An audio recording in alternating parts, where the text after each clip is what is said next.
Welcome to Samba Samba. Enjoy the video. In this video, I will explain how to use Binance stop limit orders. Let's dive into understanding what these orders are and why they are crucial for managing your trades effectively. A stop limit order allows you to set a specific price at which your trade becomes active, and then a limit price for its execution. This powerful tool helps protect your profits and limit potential losses in volatile markets. To set up a stop limit order on Binance, first navigate to the trading interface and choose the stop limit option.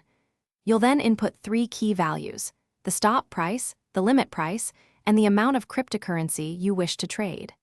For a sell order, your limit price should typically be slightly lower than your stop price to ensure execution.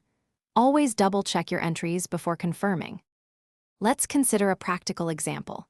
If you own Bitcoin currently trading at $30,000, you might set a stop price at $29,500 to trigger a sell order if the price drops. Then, set your limit price at $29,450.